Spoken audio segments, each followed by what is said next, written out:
বন্ধুরা, কথায় আছে না, ইটের জবাব পাটকেল দিয়ে দেওয়া উচিত। কিন্তু ভারত এবার ইটের জবাব পাথর দিয়ে নয়, বরং হাতুড়ির ব্যবহার করে তাদের ইট এবং অহংকার দুটোকেই ভেঙে টুকরো টুকরো করে দিয়েছে।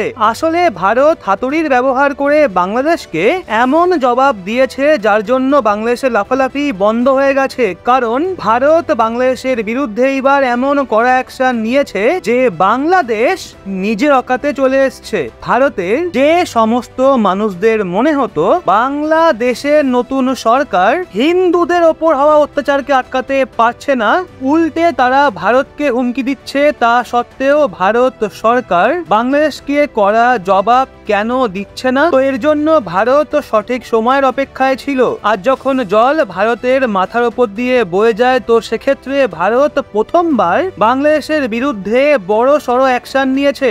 আজকে হ্যাঁ বন্ধুরা, সদ্যই খবর বেরিয়ে আসছে যে ভারত এবং বাংলাদেশের মধ্যে থাকা বন্ধুত্বের জন্য ভারতের দ্বারা বাংলাদেশে ডিজেল সাপ্লাইয়ের জন্য যে পাইপ লাইন বিছানো হচ্ছিল সেটাকে ভারত সরকারের তরফ থেকে হঠাৎ আটকে দেওয়া হয়েছে।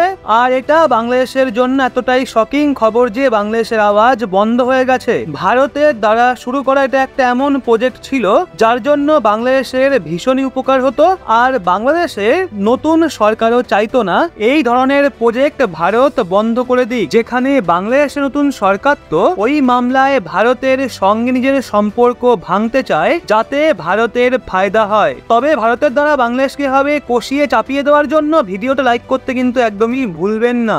আমরা আপনাদের বললাম বাংলাদেশের জন্য ভীষণ উপকারী এই পাইপলাইন প্রজেক্টকে ভারতের দ্বারা হঠাৎ করে বন্ধ করে দেওয়া বাংলাদেশের জন্য এতটাই শকিং যে তাদের হাওয়া টাইট হয়ে গেছে। কেননা এটা ভারতের তরফ থেকে বাংলাদেশের ফায়দার জন্য বিছানো একটা এমন পাইপলাইন ছিল যার জন্য ভবিষ্যতে যে কোনো সময় বাংলাদেশকে ডিজেল এবং পেট্রোলিয়ামের সাপ্লাই নেওয়ার জন্য কোনো দেশের সামনে হাত পাততে হতো না, বরং ভারত এই পাইপলাইনের মাধ্যমে বাংলাদেশের প্রতিবেশী দেশ হওয়ার জন্য মিনিমাম প্রাইসে ডিজেল এবং অন্যান্য পেট্রোলিয়াম অয়েল এক্সপোর্ট করত।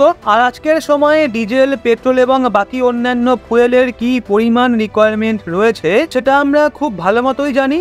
আর বাংলাদেশের নতুন সরকার সবচেয়ে বড় ধাক্কা এই জন্য খেয়েছে কারণ এই বিষয়টা তারাও ভালো মতো জানে যে তাদের কিছু ভুলের জন্য ভারত এখন বাংলাদেশের থেকে মুখ ফিরিয়ে নিচ্ছে। আর তারা এই বিষয়টা ভালো মতো বুঝতে পেরে গেছে আগামী সময়েও যেভাবে তারা ভারতের বিরুদ্ধে নিজের পায়ে গোবে তেমন ভাবেই ভারতের তরফ থেকেও মাথা খারাপ জবাব দেওয়া হবে। কারণ দেখা হলে বাংলাদেশে যবে থেকে সরকার পরিবর্তন হয়েছে তবে থেকে তাদের তরফ থেকে ভারত বিরোধী সিদ্ধান্ত ভীষণ ভাবে দেখতে পাওয়া যাচ্ছে। আর ভারতের বিরুদ্ধে সিদ্ধান্ত নেওয়ার আগে তারা একবারও ভাবছে না। এমনকি আমরা দেখেছি বাংলাদেশের তরফ থেকে ভারতকে বিভিন্নভাবে হুমকি দেওয়া হচ্ছে। আর হুমকি তারা দিচ্ছে যারা বাংলাদেশে নতুন নতুন ক্ষমতায় এসছে। কখনো বলছে শেখ হাসিনাকে ফিরিয়ে দাও, নয়তো ভারতকে তার ফল ভোগ করতে হবে। আবার কখনো বলছে ভারত তাদের দেশে যে প্রজেক্ট চালাচ্ছে সেটাকে তারা বন্ধ করে দেবে। কখনো ভারতকে বলা হচ্ছে আমরা তোমাদের শিক্ষা দেব। আর তারাও যে সমস্ত ছোটখাটো ভুল করে ফল ভোগ করছে সেগুলোর মিথ্যা অভিযোগও ভারতের ওপর চাপাচ্ছে।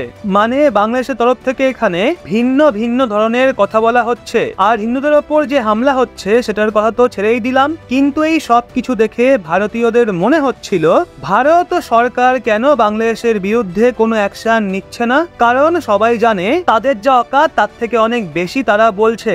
আর ভারতকে ছাড়া তাদের চলবেও না। কিন্তু তা সত্ত্বেও এরা ভারতকে চোখ রাঙাচ্ছে। তাই সেক্ষেত্রে ভারত সরকার কেন তাদের মুখে ঝামা ঘষছে না, তাই এখন আমাদের নিশ্চিন্ত থাকতে হবে। কারণ ভারতের তরফ থেকে প্রথমবারই এমন উপহার দেওয়া হয় যে সেটা দেখে তাদের আওয়াজই বন্ধ হয়ে যায়। আসলে ভারত বাংলাদেশের সঙ্গে কিছু বছর আগে একটা সমঝোতা করেছিল যেটায় ভারত থেকে বাংলাদেশ অবধি পাইপলাইন বসিয়ে সেটার মাধ্যমে ডিজেল এবং পেট্রোলিয়ামের সাপ্লাই করা হতো। আপনাদের জানিয়ে দিই এই পাইপলাইনকে সেট আপ করার কাজ শুরুও হয়ে গেছিল।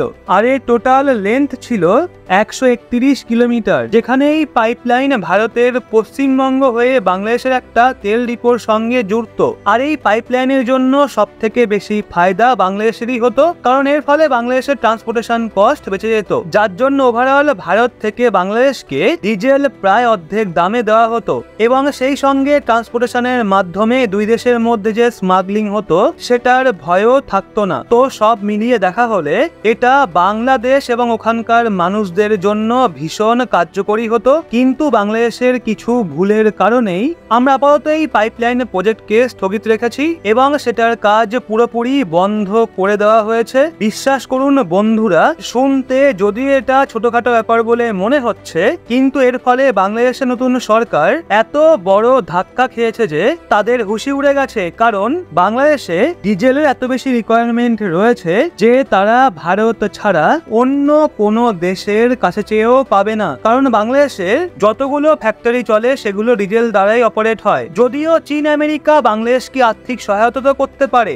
কিন্তু ডিজেল এবং পেট্রোলের সাপ্লাই তাদের তা সত্ত্বেও ভারতের থেকেই নিতে হবে, কারণ বাংলাদেশ থেকে চীনের দূরত্ব ভারতের থেকে অনেক বেশি। যদি তাও বাংলাদেশ চীনের থেকে ডিজেল কেনার ভাবনা চিন্তা করে, তো তার জন্য ট্রান্সপোর্টেশন কস্ট এত বেশি পড়বে যে প্রথম দিনই তাদের ঘাম ছুটে যাবে। এবং দ্বিতীয় বড় কথা, ভারতই এমন একমাত্র দেশ যে সবচেয়ে সস্তা দামে অন্যান্য দেশে ডিজেল এক্সপোর্ট করে থাকে। এর জন্য বর্তমান সময়ে বিশ্বের সমস্ত ইউরোপীয় দেশ ভারতের থেকে ডিজেল ইম্পোর্ট করে। 2,53,733% গ্রোথ অর্জন করে বিশ্বের বড় বড় দেশগুলোকে ভাবতে বাধ্য করে দিয়েছে। মানে বাংলাদেশের সিচুয়েশন যেভাবে চলছে আর তাদের খারাপ দিন খুব সামনে চলে এসছে, যদি এমন সময়ে বাংলাদেশ চীনের থেকে ডিজেল ইম্পোর্ট করার ব্যাপারে ভাবেও, তো তার কাঙাল হতে বেশি সময় লাগবে না। আর তার অবস্থাও ঠিক তেমনই হবে যেভাবে মালদ্বীপ যখন তুর্কির থেকে খাদ্য সামগ্রী নেওয়া শুরু করে দিয়েছিল,